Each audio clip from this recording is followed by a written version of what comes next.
kembang ika ta kashiti mo ka ba utho u BC sha principal secretary jong higher education ka ba u babatay shai u apa ni kata ka security na ka central government ka ba ula kan tho ba ula ong ba ka state government ka long inadequate but inefficient bila rangi pe ata kata class point ko kashiti i ba u BC la tho ba kata ka security ka ba an ai kam long bitang personally u Henry ka dei baru hukum ju ka total security safety and security juga university hi barakawai te boku manchu ang lo kata banta ko mang ui hinadu ba UBC umdan kan university jongi ka function be normally aga jingelam jo acting vice chancellor o professor saha ka university jongi ka function normally hi kamdan kata ka no kata ka jingya ka ja ko manchu ong ma kum to ka act of vandalism ka ba UBC umdan ka po university jongi kum to ka stage vandalism kum kita ki ekir yimdon show te kaner ngan ka ulten shai ba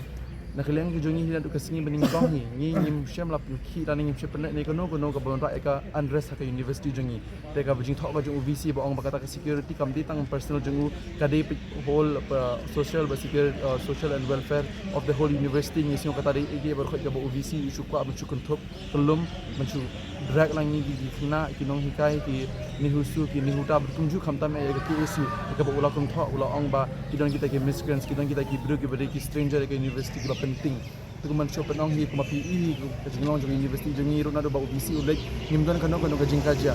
kham tam ba minta ni la yuki ba ula shima kata extended leave ni la smutu hi ro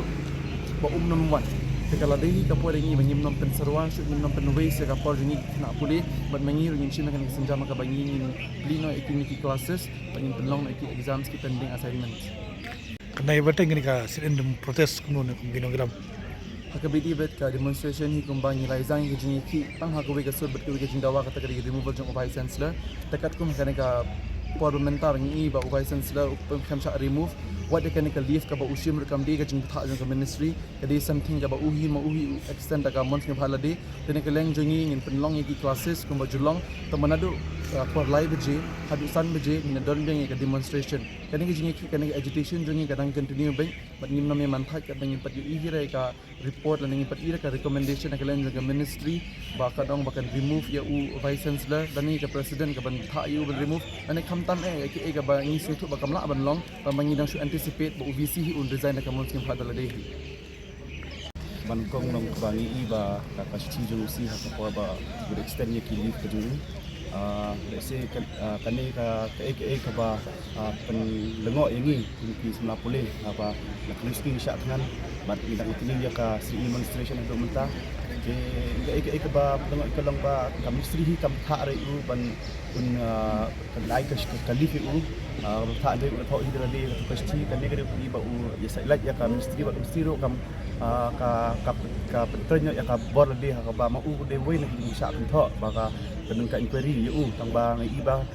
hati ni kit sa ni kisi ba ada bu asim asin kali ko wei bang taw la extend ni kali jing do khlai tarik tingin ka liang ka ki su di hui hi ka khabar ka pasai ba ngingin ni ka syaka sarkar ni syaka ministry ka long ba baki de ban pha eu ka live eu na ka liang ministry ba kunjuk ka ban keinginan kerang bakan kutak pat ya ka boleh puti ki semla boleh apa skul ba ni aduk la singi ni la shai la singi ngilak ban kren bat ki visi in charge man pelong kini ki urgent isi meeting kenang ba hilak ban penjai bet ti ya ka julong ka kelas te haju aporo ki in continue beng ya kini kasih demonstration adu live beje do san beje kenang ba ngap stok ba ka jingi ki kenang teng bat kunjuk ba ka kelas penjai ya julong